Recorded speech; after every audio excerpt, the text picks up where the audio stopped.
What is up, GOAT World? Arts and Crafts here, once again bringing you some in-depth coverage of the GOAT Format War League Season 6 playoffs. In my last video, we started coverage of the semifinals, watching Bug Catchers, the tournament favorites, the 1 seed, getting off to a not-so-hot start here against 5th seed Damage Step, looking for their second upset in a row. Damage Step won 5 out of the 6 Wave 1 matches, so in a really, really good spot to secure their spot in the final. Before we go and look at that potentially last match, though, of that roundup, we're going to go move on down south to the other half of the bracket and take a look at Bomb Squad versus the Bones Generation. Both teams with a ton of momentum here coming into the semifinals. Bones Generation got a 6-0 sweep in their quarterfinal match, so a very commanding performance, whereas Bomb Squad maybe didn't exactly get the sweep, but had a very solid victory against defending champions Rico Act. So both teams with a lot of success so far this season, and it's going to shape up to be a very, very exciting semifinals here. So, as always, going to do a brief refresh on the player profiles for you guys. Bones Generation here are 2 seed, 8-2 in the regular season. Really nice mix of deck types that they all play. You can see plurality of the time they're bringing Chaos Turbo, but it's actually less than 50% of the time, which is very different from a lot of the other teams still left in the tournament. They also have several very respectable Warrior players, as well as Chaos Control, and they also have Pike Freak, our resident Ritual Chaos expert. Also, notably, most of these players here have shown that they're able to play more than one deck type, which can make prep very difficult for the opposing team. Moving over to Bomb Squad here, 7-3 record in the regular season, landing them that 3rd seed, of course. They, like I mentioned, are one of the more Chaos Turbo heavy teams, especially compared to the Bones Generation, but they also like to play Warrior a good chunk of the time, and honestly, besides those two decks, they don't really bring anything else too crazy to the table. You can see here most of the players on the team like to just stick to one deck and one deck only. Only top-ranked player El Dulista Dex and Michele Cimino really have switched it up at any point during the season. So you can kind of guess what they're going to be playing based on who their starting lineup is going to be. So let's go take a look over at our Wave 1 pairings. So Bones Generation here made one change from their quarterfinal match, subbing out Chaos Turbo player The Sauce for another Chaos Turbo player Rete here. Now that might just seem like a like-for-like swap, Turbo for Turbo, but it's also worth noting that Rete is the only player on the Bones to have played Panda Burn at all this season. So maybe not planning on throwing that curveball necessarily, but at least signaling to Bob Squad that maybe they're willing to throw that curveball and going to make the prep a little bit more difficult for them, like I was saying. Bomb Squad, on the other hand, running out the same exact 6 players that defeated Rico Act last round. If it ain't broke, don't fix it. If it ain't broke, don't fix it, like I always say.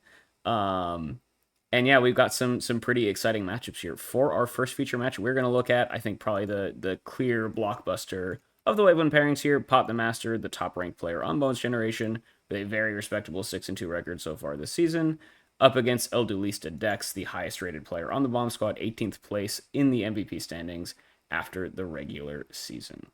Pot the Master is pretty much a Chaos Turbo one-trick, playing that to a very, very high level. El Dulista Dex, though, is one of those 2 players that I mentioned on Bomb Squad who does like to change things up pretty frequently. Seems to split time primarily between Turbo and Warrior, but can play some of the more rogue stuff occasionally as well.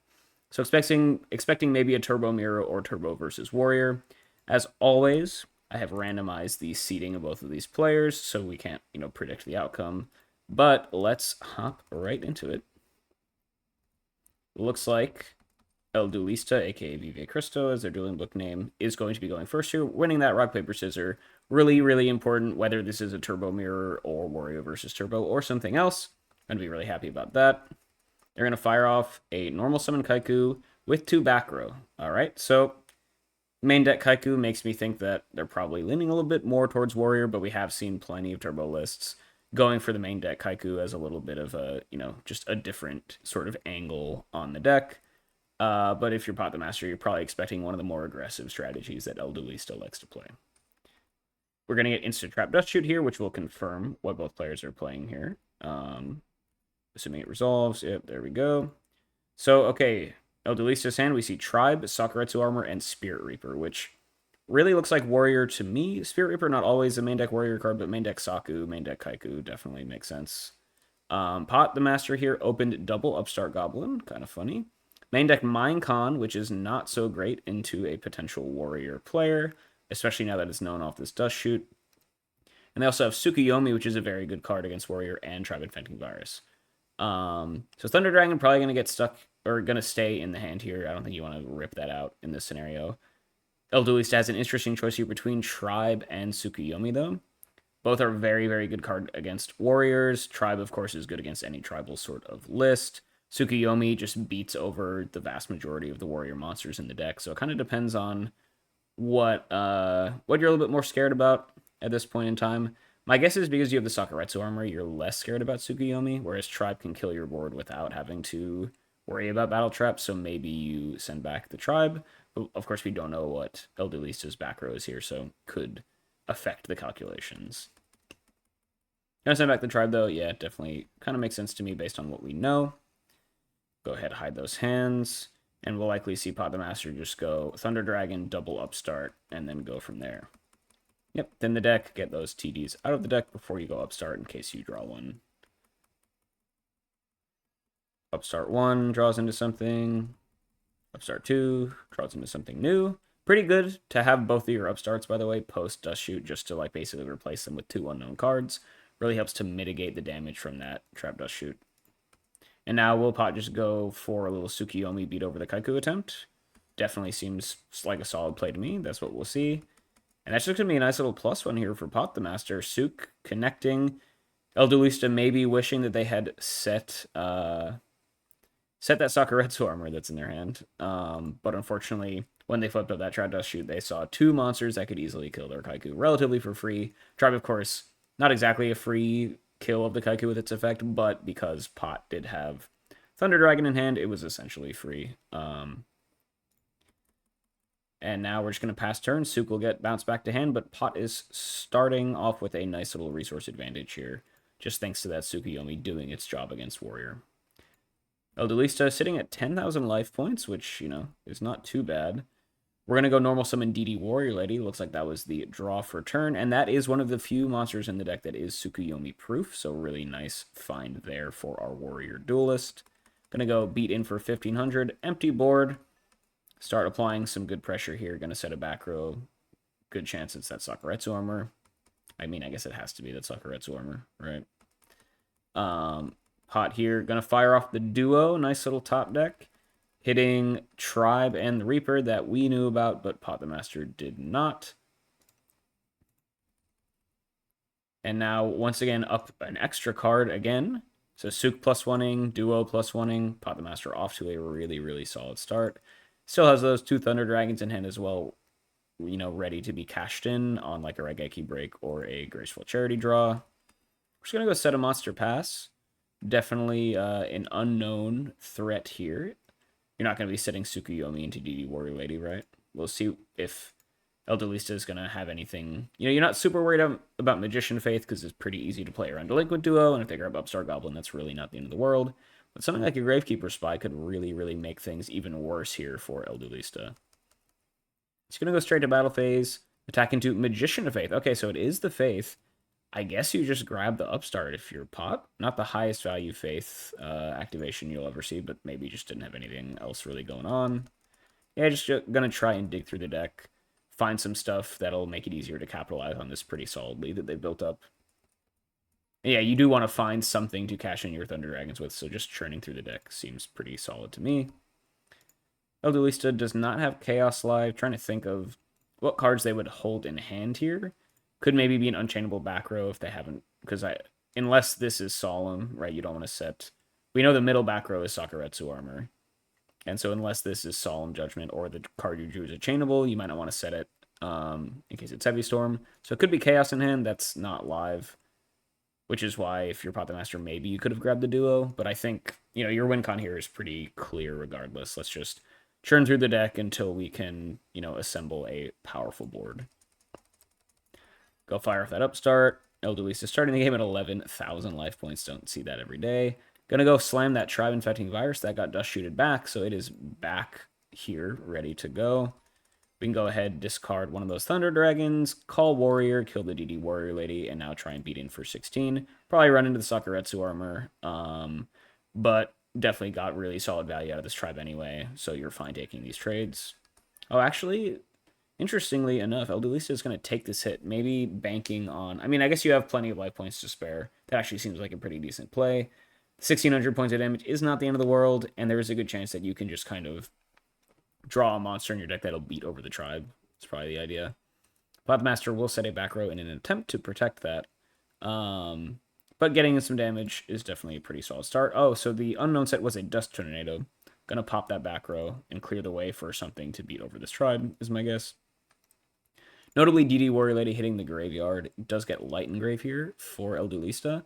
So if they were holding on to like BLS, like I was thinking before, could see that come down. I guess you also maybe would hold like a Snatch Steal potentially, or just any other unchainable back row, like I said, because this was not a Solemn Judgment. Dust Tornado trading 1-for-1 with a Trap Dust Shoot, so you're probably fine with that if you're Pot the Master, because Dust Shoot pretty dead after turn 1 against Warrior, generally the first card on the list of things to side out, starting game 2.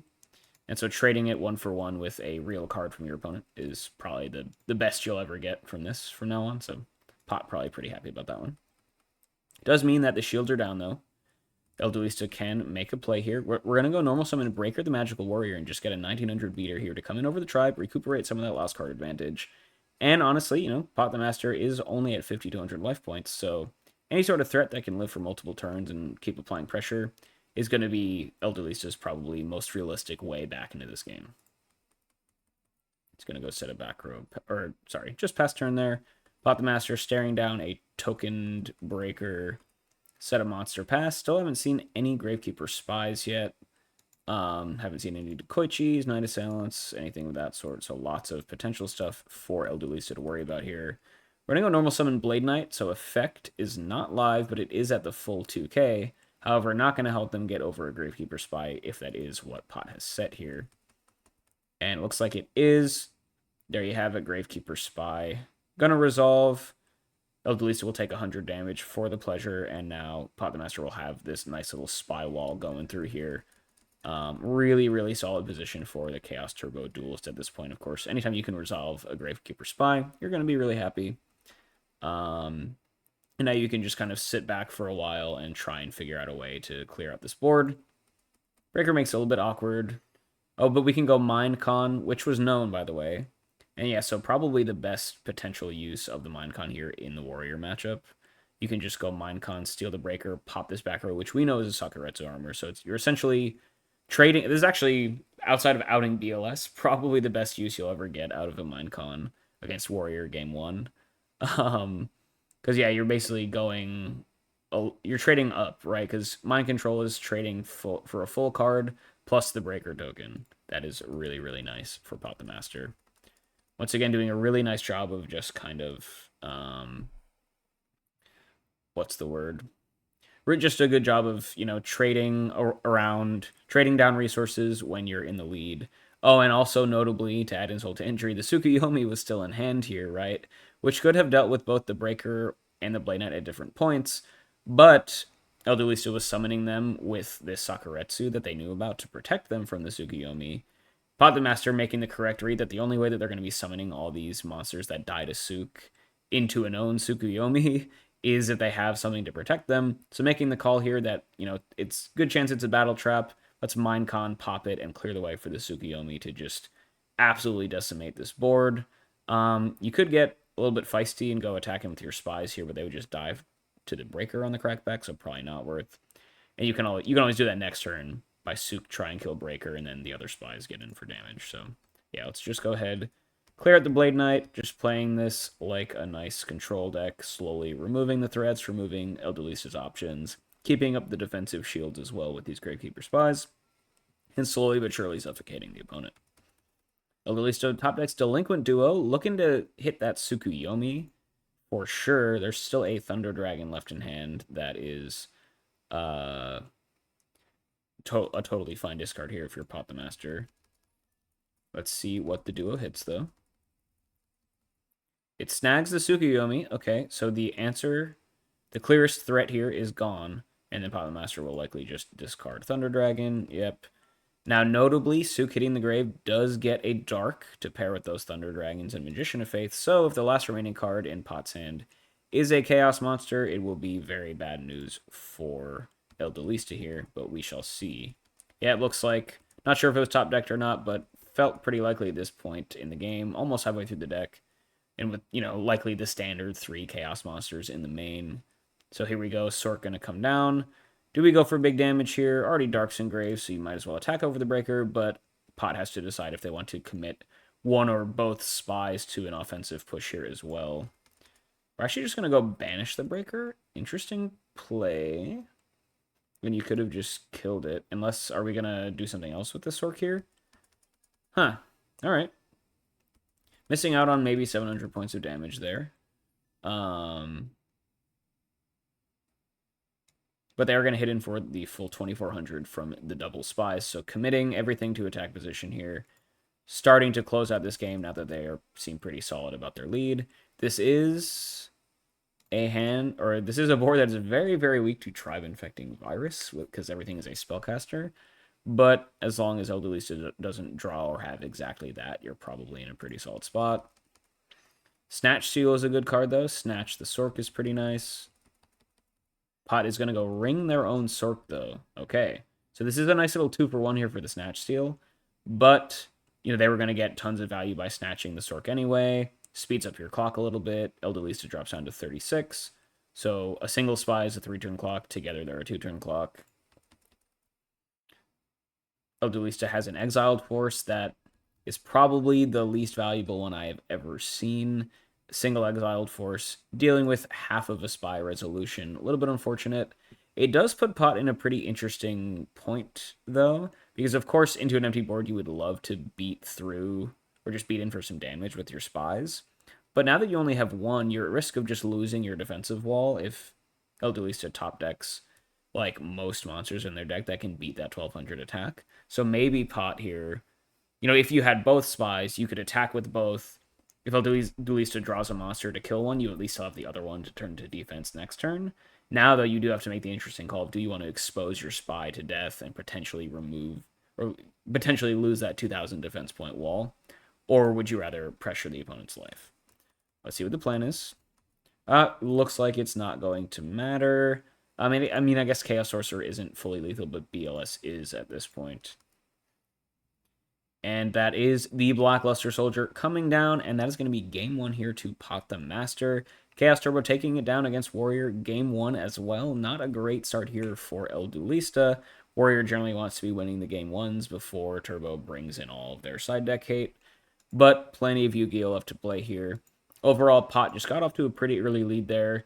Sook forcing through a little +1 into duo, and then just really never let the gas up from there. And we're going to head on to game 2 here. Eldelista will be able to go first for the second game in a row. Interested to see what both players' side deck strategies are here. There are, a number of different potential strategies available to just the Chaos Turbo player here for the Warrior matchup. Not to mention all of the potential counter sides that the Warrior players can go into. So we'll see how both of these players like to approach this specific matchup. Eldelista's going to start out with a normal summon DD Warrior Lady. As we saw last game, generally a pretty safe card to just throw out there. Has built-in protection, of course. And a few back row. We'll see if they're going to open Trap Dust Shit here for the second game in a row. Looks like it is, so we will once again take a little peek at both players' hands. Looks like Pot the Master here is siding into a Chaos Control list. We've got Scapegoat, Metamorphosis, Action here, keeping their Knight of Silence in the list, but bringing in the Zombiras is just a nice big beater. So seeing a lot of their post-side cards is pretty nice. Sakuretsu Armor as well. Eldelista's hand is Breaker plus DD Assailant, which is not a card you always see in Warrior, but it is kind of nice. It gives you an out to Zombira, right? Because it'll trade 1-for-1 with them. That's not your own Zombira that then can't pressure the opponent's life points if the board were to be free. That's kind of the logic between DD Assailant there. Eldelista here has 2 options with this Dust Shoot. I guess you probably would rather send back the Zombira rather than the Knight Assailant, is my guess. But we'll see exactly what the game plan is. Gonna send back the Knight Assailant. Okay, I guess Hmm. I mean, I guess they both are at this point in time just likely to trade one for one. This does signal to Pot, though, that it's unlikely that Vive has like Rhoda in hand, right? Because they could always just go like Rhoda for Mystic Swordsman or something if they're worried about dealing with the Night Assailant. Um, or maybe we're just worried about like if you're only out to the set monsters attacking over it with something, the Sakuretsu armor could just ruin your day. So you'd rather just have this Umbira here that you don't need to attack into to deal with potentially, maybe. But yeah, Night Sound is going to be the card that gets sent back. And now Eldelista knows that there's Sakuretsu armor, Scapegoat meta, Zambira, and Ring. Pretty solid units here in the Warrior matchup. So it might be a little bit of an uphill battle, but resolving that Tread Rush is going to go a long way into, helping them figure out exactly how to play against what Pot has brought against them. Couple options here for Pot. I assume we'll see normal summon Zambira at some point this turn. That's what we're going to lead out with. Just go ahead and try and trade one for one with the DD Warrior Lady. That's going to happen. Odalista will take 600 points of damage. Nothing crazy. And both monsters will get banished thanks to the DD Warrior Lady effect. So first threat done here. 4-pot. Going to set a couple back row. Vive Cristo. Eldelista, of course, knows what several of those are going to be. Going to go Jar of Greed. Dig a little bit further into the deck. Sure. And then go set a couple back row. Not going to commit that breaker that we knew in hand to the board. Or the DD Assailant. So just trying to play it a little bit safer here. Not putting the foot on the gas, really just kind of putting the foot on the brakes here. And we'll see if Pot the Master can kind of punish this tempo loss. I guess Elderly still wants to play around potential Sakuretsu armor, the Ring of Destruction that we knew about, maybe. But it does feel like sometimes you just need to kind of summon your stuff into your opponent, and if it trades one for one, it trades one for one. It's not the end of the world. That's kind of what you want to do as the warrior list. So interesting choice there not to use your normal summon, but maybe their couple draws for turn and off Jar of Greed really changed up what the potential, plays are here. Pot is going to go fire off Delinquent Duo, though. That is a pretty big punish for Eldulista having not summoned a monster last turn, because they have 2 cards stuck in hand for Duo to snipe. And Pot is going to lose both of those monsters that we knew about, so yeah, hindsight's 2020, of course, but immediately punished for not having used their normal summon that turn. And Pot with another well-timed duo in back-to-back games, sniping the last 2 cards in El Duelista's hand, not even giving them a chance to decide what to discard, just getting full value from the duo. And that is a pretty nice win for our Turbo player. Like I mentioned before, still plenty of Yu-Gi-Oh! Left to play, but that is a very timely Trinity piece. At least top deck's Kaiku, now just slamming it down, yeah. Saying, you know what, I got punished last turn for using my normal summon. Let's go get some damage in now. No monsters engraved to banish, so this is really just an 1800 vanilla. But you got to start somewhere, right? On enter battle phase, though, we're going to get a Scapegoat activation on summon. I wonder why we go on summon as opposed to on attack. Interesting choice. Sure, there's some logic there. Solemn Judgment is going to come through, though. Okay, so maybe Pot read Solemn there, hence the set 3 turn 1, and wanted to know if the Scapegoat was going to resolve before committing to anything else, I guess is the idea. Eldelista will take 3,700 points of damage here, but yeah, definitely recognizing that not only is the Scapegoat just going to be so annoying to get through when you only have a single monster in the rotation right now, Kaiku taking 4 turns to get through Scapegoats on its own is just not gonna do anything for Eldelista, right? And especially when the known Metamorphosis is in hand. Like Scapegoat on its own would be absolutely brutal here for Eldelista in this scenario, but especially paired with one of the strongest combo cards with it, I feel like you just kind of have to Solemn here, and we're kind of all in on this Kaiku beatdown play now.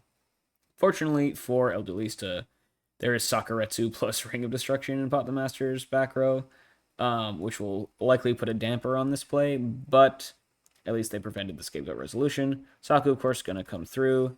We're going to call off the Haunted. I guess we'd probably do it on the Kaiku here to keep it around. And now do we just ring the Kaiku? Yeah, we're just going to ring the Kaiku. At least it will drop down to 1900, which is pretty low. Neither player really has any cards to their name. Pot the Master is up a single one, though, in this top deck scenario.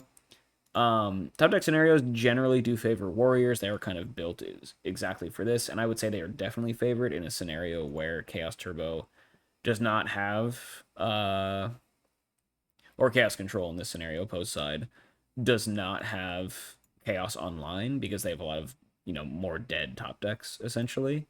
But the fact that El Duelista is down pretty low on life is a little bit scary, even if, all other things equal, they would be favored in a scenario like this. We'll see what Pot here has, though.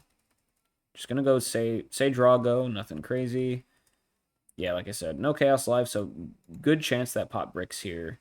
El Duelista also doesn't have Chaos Live, but they're generally only running the one copy of Chaos, so it's not the end of the world for them. Pot here just gonna set a back row pass, sure. Draw, set, go. Both players just drawing up a little bit here. Top deck scenario, neither player finding any action on the top of their list. Oh, we're going to get normal summon Gravekeeper Spy, though. Wow, okay. So this is a 2-turn clock on its own here for Pot. Into a nice big suite of back row. A little bit risky. But maybe you're saying, okay, I'm fine if my Spy gets killed. Torrential is going to come down. Don't see that every day. Just a normal summon Spy triggering the Torrential Tribute here for El Duelista. But when you're so low on life and the Spy represents a 2-turn clock, sometimes you have to make awkward looking plays like this. And that's honestly probably pretty nice for Pot here. A normal summon Spy getting answered by a very, very strong option here out of the Warrior player. Just going to pass turn there. Eldelista just finds a back row. Really, really monster dead here after the first couple turns. Looks like they opened 3 monsters. One got summoned and then killed. 2 of them got duoed, and they've only seen 1 since then, plus a Call of the Haunted that got answered immediately.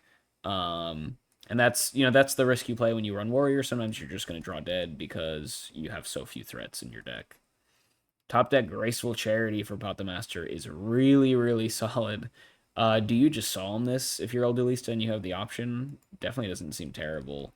But no Solemn coming through here.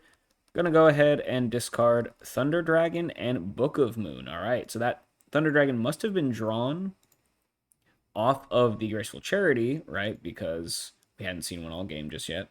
So opting not to use the Thunder Dragon effect, just discarding it straight from the Graceful Charity, prioritizing the other 3 cards left in hand, and notably just getting the Light Engrave to pair with that Gravekeeper Spy might just be all you need from this Thunder Dragon regardless. Book of Moon, another kind of just like versatile, but not, super insane card in this matchup, so seems fine to discard it there. We'll see what they kept, though. Chaos Live, post Graceful Charity, a little bit scary if you're Eldelista. Yeah, we're going to go slam down Chaos. Chaos Sorcerer is game here if it's able to connect. Torrential Tribute already gone, so 1 potential out has been used. We're going to go meta. We're going to meta the Chaos Sorcerer. We're going to go into Ryu Senshi and turn off all of Eldulista's traps. Yeah, it looks like the back row, we had a Mirror Force, which would have stopped it. Dust Tornado wouldn't have done anything, and a dead Trap Dust Shoot. Yeah, wow. So, Pot the Master here correctly realizing that, you know what? My Scapegoat got Solemn Judgmented, so I couldn't pair it with my Metamorphosis, but meta into Ryu Senshi specifically against Warrior can definitely be quite strong. Nice read there from Pot into a lot of back row, and is going to just attack there with that Fusion Monster for the game, and that is going to be a quick 2-0 here. Pot the Master on turbo, siding into Chaos Control, taking it down 2-0 against Eldulista's Warrior list. Now let's see where this falls in context of the match overall. And it looks like despite Eldelista falling there, the top-ranked player, the rest of the team for Bomb Squad did quite a nice job, winning 4 out of those 6 Wave 1 matches. So it's going to be up to Pot the Master and Team Captain Tiso here for the Bones Generation. If they want to not get upset here in the semifinals and continue to fight on, they have quite a gauntlet of players to get through here. Dale, Jay Harris, The Dark Knight, and Michele Cimino, all very, very solid players. And so it's going to be 2 versus 4. Bomb Squad off to a really, really solid start, but plenty of Yu-Gi-Oh! Left to play. Definitely tune in for the rest of the semifinal match as the Bone Generation continues to, try and hang on here as best they can. Let me know what you guys think about this match down in the comments below, and I will catch you all next time.